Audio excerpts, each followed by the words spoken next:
Continuamos con más información y una problemática que seguramente te pudo haber pasado a vos, que tiene que ver con los combustibles. Y para eso vamos a hablar con Raúl Castellano, él es secretario de la Cámara de Empresarios de Combustibles. Raúl, ¿cómo estás? Buen día, ¿cómo va? ¿Cómo andás? A ver, ¿me ayudás? Porque me ha pasado, en lo personal, de que en el día de ayer y antes de ayer no había nafta super. La diferencia entre la nafta super y la nafta Infinia, hablando por supuesto de la empresa de bandera, de la empresa estatal, de YPF, hay una diferencia de entre 68 y 70 pesos aproximadamente. ¿Tiene que ver algo con el precio hoy del petróleo de manera internacional o es una cuestión fortuita de abastecimiento simplemente? Bueno, tiene que ver básicamente con el congelamiento de precios que se dispuso en nuestro país. Ese congelamiento de precios debería terminar el 31 de este mes. Y como ha ocurrido en otras ocasiones, cada vez que hay un congelamiento de precios, inmediatamente hay racionamiento en las entregas de combustible a las estaciones de servicio. Es decir, estamos recibiendo cupos predeterminados de cada uno de los combustibles, fijos, con independencia de la demanda que tenga esa boca. Como esos cupos son insuficientes, las estaciones de servicio tienen combustible disponible hasta que terminan de vender lo que se les asignó y luego tienen que esperar el siguiente envío y ahí se genera ese problema de que muchas estaciones de servicio se quedan sin productos en algún momento. Claro, porque de alguna manera esta nafta con mayor octanos y más cara, alguno diría, bueno, lo que quieren hacer es vender Infinia y no Super. ¿Por qué? Porque mucha gente cuyos autos en algún momento usaron Infinia, por una cuestión económica, todo ha bajado una categoría. Sí, es así, es así. Lo que ocurre es que la nafta super es el producto de mayor venta y por lo tanto es el primero que se termina. No es que la compañía petrolera quiera vender más de ese producto. En el caso nuestro de las estaciones de servicio vendemos lo que hay, lo que tenemos, ¿no es cierto? Y no depende de nosotros. No, el tema tiene que ver con los costos y con los precios. El precio de los combustibles en nuestro país está sumamente atrasado. Cuesta la mitad y en algunos casos hasta un tercio de lo que cuesta en otros países, y nuestro país no alcanza a autoabastecerse, o sea que una parte del combustible que consumimos hay que importarlo. En el caso del gasoil, por ejemplo, es más o menos un 30% del gasoil que se consume, hay que importarlo. Las compañías petroleras tienen que importarlo y lo pagan por lo menos al doble del precio al cual lo van a vender. Entonces tratan por todos los medios de no importar y de vender únicamente el producto que genera en sus refinerías, que es insuficiente para la demanda. De alguna manera, Raúl, siempre, o durante mucho tiempo, un litro, $1, pero no un dólar oficial. Un dólar de libre disposición del mercado y por lo general un dólar blue. La pregunta es, ¿el barril criollo hoy prácticamente está a la mitad del WTI? ¿Podemos decir que si estuviera regido por el WTI sería mucho más cara la nafta en la Argentina? Y esto obviamente impacta en la inflación porque impacta en la cadena de valor de cada producto. Por supuesto, digamos el petróleo de referencia en nuestro país no es el WTI, sino el Brent, que también está a $97, claro, si no me equivoco, mientras que acá en la Argentina se está pagando $56. Entonces, bueno, evidentemente ahí hay una brecha importante de precios que hace que ocurra esto. Sin duda, al día siguiente de terminado el congelamiento, el problema se va a normalizar.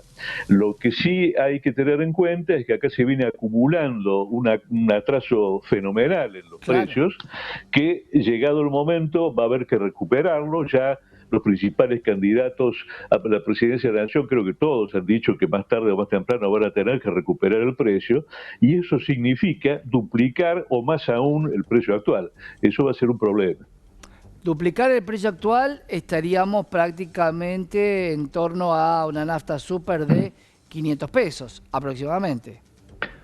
Sí, 600 pesos en el interior 600 del país, donde es más caro. Sí. ¿Y esta disparidad en el interior del país tiene que ver con los impuestos que cobra cada una de las localidades o tiene que ver con la cuestión de flete? No, con los impuestos no. Tiene que ver con en alguna medida con los fletes, pero más que con los fletes tiene que ver con una política de precios de las compañías petroleras que hace que siempre sea más barato el combustible en la capital federal. Yo no sé cuál es el motivo, pero desde hace ya varios años hay una diferencia en los precios. La diferencia hoy es más importante que lo que era antes. Por ejemplo, entre Capital Federal y las ciudades grandes, digamos, Córdoba y Rosario, por mencionar, hay un 20% de diferencia. Y con el resto del país, por ejemplo, con las provincias hay hasta un 30% de diferencia. ¿No es cierto? Para decir que están pagando, digamos, una buena parte del país, están pagando los combustibles 30% más de lo que se paga Claro. en la ciudad de Buenos Aires.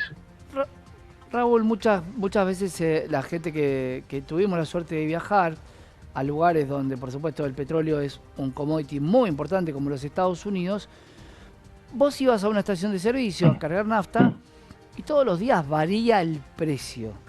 ¿Por qué? Seguramente por el commodity, por el precio del subyacente, del commodity. En Argentina, ¿en algún momento se dio esta situación? Porque lo que siempre vemos los usuarios es que siempre va hacia arriba, nunca baja la nafta, salvo estos congelamientos de precios, estos parates en la suba, que después terminan impactando en algún momento porque se va a trasladar todo un precio. Sí, lo que pasa es que siempre sube porque hay que ponerlo en contexto. Estamos en un país que casi siempre está con inflación, ¿no es cierto? O sea, si la nafta sube lo mismo que la inflación en términos reales, como que no se mueve. Por otra parte, el combustibles tiene intervención estatal casi siempre en nuestro país, ¿no es cierto? Trata de morigerarse muchas veces por cuestiones políticas o por lo que sea, como ocurre en esta ocasión. Los precios, cuando sube el barril de petróleo, no se traslada eso inmediatamente a los precios, sino que hay ahí alguna cuestión intermedia. Evidentemente no es lo que ocurre en otros países, como Estados Unidos, por ejemplo, o Europa en general, donde se refresca inmediatamente. Pienso que lo más lógico, lo más sano económicamente sería que reflejara en cada momento el costo de elaboración. El 60% más o menos de lo que pagamos de los combustibles es valor del petróleo, por lo tanto ese es un buen, digamos, indicador de cuándo debería costar la nafta y el gasoil. Y el petróleo, el oro negro, tiene estas cosas. Si es muy caro, se traslada a los productos. Si es muy barato, los costos de tracción de ciertos países entran en problemas porque costo contra lo que lo podés vender, entras en una discusión. El petróleo parece que tiene que tener su justa medida. Sí, en nuestro caso, bueno, en el caso de Argentina estamos en una situación relativamente buena en ese sentido porque tenemos una producción importante de petróleo, abastecemos una parte importante de nuestro consumo y por lo tanto, podemos amortiguar de alguna manera esas caídas en el petróleo que se producen, ¿no? Claro. Más complicados están en países que no tienen petróleo, donde esas variaciones les inciden directamente. Raúl, muchísimas gracias. Y lo que podemos esperar entonces es que luego del congelamiento tengamos un precio más real del petróleo y de la nafta en la Argentina. Muchas gracias. Bueno, gracias a vos, hasta luego. Gracias, Raúl, que tengas buen día. Te lo contamos, termina en octubre el congelamiento de precios de las naftas.